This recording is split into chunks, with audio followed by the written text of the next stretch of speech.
Hello everyone and welcome. Yes, my name is Arafire and welcome to another episode of my top 5. Because today I want to get comical in as much as talking about comics. So we have been quite spoiled over the years with Transformer comics, going back to the days of Marvel, more recently with a Dreamwave adaptation going into a very good and long run of IDW, but now we are with the publisher Skybound. And Skybound's gone for a hard reset of Transformers, with starting back on Earth in, I guess, 1984, and we're looking at another beginning. We're looking at another dawn of Morna meets the Eye, effectively crashing on Earth. Ark is crashed into the wall of the mountain, and that is about it. So as of recording, we are 6 issues in. The first story arc is complete, so I want to go through my top 5 moments of the first story arc. Now it's fair to say this is going to have some spoilers in it, so if you have not read the issues so far, if you haven't read the comics, I guess this video is probably not for you, but I do encourage that you watch it. I will try not to make these too spoiler heavy if I can help it. Bit difficult when I'm talking about my top 5, but I do want to talk about some of the highlights of the first 6 issues so far. But before we get into that, I want to say a big thank you to Vaults of Iacon, because they did a very nice new intro for me for my top 5. Of all my intros, it was the one I was least happy with. I wanted to jazz it up a little, and I don't know nearly enough about some of the graphical editing to do some of that. So I've asked Vaults to do it for me, and they have done. I'm very, very pleased with it. So do give it time to have a look at it. And yep, thank you very much, Vaults, for doing that. I do really like how it's come out. Let's get on with it.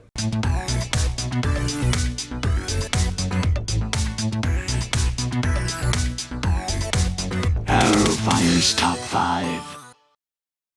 Number 5, how evil Starscream actually is. So, okay, Starscream's always been quite evil when you look at it, but there is always a glimmer of hope, and there's even a chance that you like him, or you like his mischievous ways. He's very much the Loki character of Transformers. He is the god of mischief, if you like. And so if he was going up against Megatron, you were always kind of cheering for him. But Skybound don't want to go down that route, at least not yet. There's many instances of Starscream being pure evil and enjoying it. There's a sadistic side. He's squashing humans, he's crushing them, he's enjoying it as he does it, and he will somewhat cannibalize his own comrades, a la Skywarp, to really compound the issue of how evil he is. Make no mistake, Skybound have gone to very good lengths to portray these characters so you know entirely where they stand. There's no grey areas. Starscream is the de facto leader of the Decepticons, mostly because Soundwave allows it, and as such he's ruling with an iron fist, and this comes in any opportunity. There's no subtlety here. He's happy to bash around his own comrades. So if there is going to be a face turn, if you like, if he's going to go Jaime Lannister on this and by the end of it we like him, it's not to say it won't happen. It has happened before, but it's going to be a long way off. I think he's done quite a few evil things and he's going to do more to come, especially if and when Megatron comes back.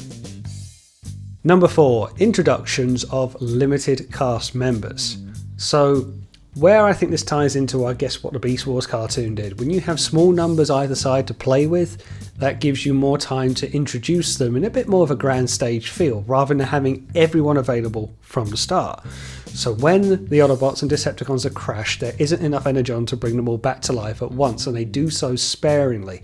And as such, we get kind of glimpses of characters reappearing, the likes of a Thundercracker, the likes of a Skywarp, or even the likes of Jazz, who made quite a cool entrance. And reading all of his panels, I have to read it in the voice of Scatman, but I like how that's kind of his taper all the way through, that Jazz would make a bit of a heroic appearance in his special ops one-bot commando approach, but it was a one and done, but it was a nice showcase, memorable appearance for Jazz. And as such, we've seen the likes of Reflector and Frenzy, yes it was Frenzy, going into it as well. How this is going to be introducing other characters further down the line, I am looking forward to see. We did have a very large inclusion in the last episode, which I think if you've seen a cover at least is Devastator. That's going to be Really cool to see how this is going to approach and how this is going to go on. If Energon levels are still depleted, how they're going to bring characters in, who's going to turn up next. It's kind of a who's who from one issue to the next. It's a nice way rather than just having every character available right from the start. Number 3, the slight turnings of Soundwave. So Soundwave isn't entirely sure of Starscream's plan and is more or less just going along with it for now, but there is a hesitation.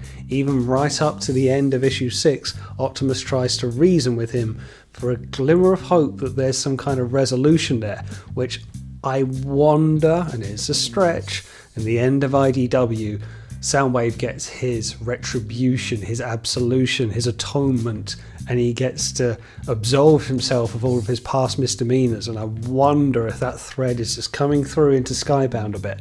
There's a sense of doing it for the Decepticon cause, but he's not evil at this point. He's actually more concerned about Ravage and his cassettes and his comrades than he is around whatever it is that Starscream is doing. And that could be the voice of reasons for the Decepticons, which they will need. There isn't that level-headed approach, there's no Shockwave, and Megatron is nowhere to be seen. Starscream is going on a carnage of rampage. You're going to need that level-headedness that Soundwave can only provide. So I don't think we've seen the last of this, but I like these underlying threads that are put into a story and then maybe explored later on, or could just be red herrings for now. But I like that it's there, and I like that Optimus tried to stick out the hand there of friendship to say, we don't need to keep doing this, we've done this for long enough, let's try and work together. It didn't work on this occasion, but who's to say it won't come the end. Number 2, grandstand appearances a la Devastator. Well, I'm putting in Devastator to this, but really it's a case of they're very good, Skybound, of putting in big impact, big memorable moments. There's some fairly graphic and brutal fighting scenes here. So when it comes to big appearances, grandstand and damaging, you get that real sense coming through the comics. You get the fact that Devastator's turned up and he can smash absolutely everything. He can tear apart the Ark if he wants to. But even in the more one-on-one fights, you've got the likes of Optimus ripping off his own arm and absolutely bashing Starscream with this. Even Ratchet takes a good kick at Starscream as well. So there's some good fighting going on. There's some desperate lunges and attacks. So you really feel there's nitty-gritty going into this. When you see Devastator though, not for the first time that we've seen Devastator in a comic, but you get a real sense of towering disbelief that they're already down on their luck, the Autobots, and now they've got to go up against a 6 combiner team. The worst possible thing, because they've got nothing that can really combat it. No Dinobots and no combiners of their own, at least not yet. But this comic does paint this picture of desperation. You can see with its artwork, which I've not overly praised, it's not always been my favourite, but it does give that kind of grubbiness, the fact that they are literally living off scraps to keep themselves going, and it really sets the scene for when the fighting gets dirty. The Autobots and the Decepticons both have to really muck in just to make it through the fight, just to get through to another day. It really sets the scene very well. And into an honourable mention, because I just thought I have to mention it. Particularly in the first 2 to 3 issues, Optimus was very keen to get his Matrix out every 5 minutes. And I was talking to a friend about this. He says, calm down, Optimus. Not everything can be solved with the wisdom of the ages. You can't just whip your Matrix out and say, oh, save the day.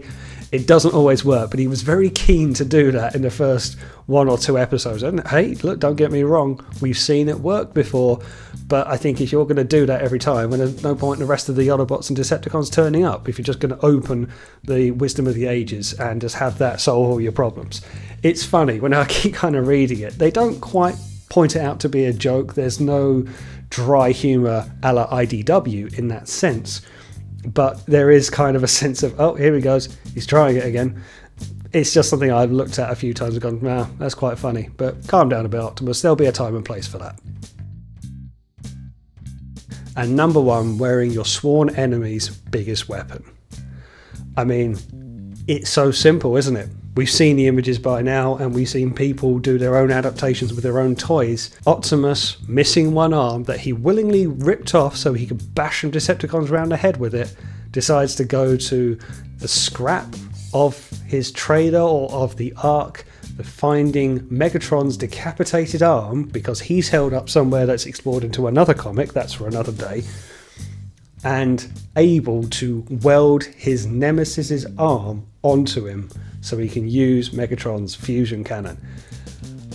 We haven't seen that before, have we? And I love it. I love the idea that it's something fresh, and it gives Optimus a fighting chance, and God knows he needs it. But there's this real sense of, there's desperation again, like I say, the fact that they are literally wearing each other's weapons just to fight off their enemies. But it's such a weapon, isn't it? And it's such a statement that I kind of feel Starscream looks at it and says, how dare you point that thing at me? He already hates Megatron. Now his enemy is using Megatron's weapon against him. It's such an interesting touch, and I can only imagine we will see Megatron into the Skybound comics at some point, into the Transformers integration, and he will not be too pleased that his sworn enemy happens to be wielding his weapon. You've got to think ultimately Optimus will go back to having two of his own arms, but for now it gives Optimus a real credible threat. The fact that he can actually use it to go toe-to-toe with Devastator, which I'm okay with. Whilst you could argue that Devastator's strength is arguably unparalleled, I've always liked the idea that Optimus and Megatron could be possibly the few two that could fight Devastator head on. But we just didn't see it coming. To think that in desperate times, with a lovely catchline, hey Cliffjumper, do you fancy going on the offensive? It's something a bit daring from the Autobots, something a bit daring from Optimus Prime. So I like it. It's fresh, it's new, it's exciting, opens up a bit more of a, not a darker side, but a rougher side to the Autobots that we don't always see. I have liked how it started, I do like where it's going. I mean, in summary, I was a big fan of the original IDW, going up to Mortal Meets the Eye, Lost Light, Robots in Disguise. So when it ended, I was sad. I was willing to give Skybound a chance, and I've been dead impressed by it. It's very much not IDW, it's not going that way, but they're going their own way with it. And whilst I wasn't overly sold on the artwork, it's a page turner. I am flicking through it, I'm keeping up with it, and I'm looking forward to the releases. I do think the releases could be bi-weekly. I think they could be every 2 weeks rather than one a month, which one a month is fine. I just think there's enough story here to keep the flow going, to keep the storyline entertained and fans gripped. But so far they're doing a really good job of it. I like the limited cast, I like the introduction of characters. I think it's only a matter of time before we see more. Really, the world is their oyster. Where do they want to go with this? They're quite early in the Transformers, so will we see the inclusion of space bridges? Will we see Dinobots? Will we see more human interactions? Will we see Quintessons? Where are they going to go? It's so much that they can do. But it's exciting, isn't it? It's great to talk about something that's fresh, that a comic can capture you to the point that you want the next issue immediately. You want to keep reading. And we haven't had that kind of page-turning stuff for a little while now. So it's refreshing to get something new. I like where they're going with it. I like the sense of desperation. And if it keeps going, who's to say it won't be on a par with IDW? The fact that they're creating these big moments that keep you hooked and you get the sense of direness that the Autobots and Decepticons are in. But the world is their oyster, and I'm happy to be along for the ride that they've been doing so far. And there we go, that is my top 5 moments of the Skybound Transformers series. Did I leave out your favourite? Do let me know in the comments below. Is this a series that you've been enjoying? Is this a story arc that you enjoyed? We're only up to issue 6. We've got issue 7 coming out in April. I don't know where they're going to go with that, but I'm sure Starscream's got something cooking. But thanks for watching. Don't forget to like, share and hit that subscribe button, because I will see you on the next one.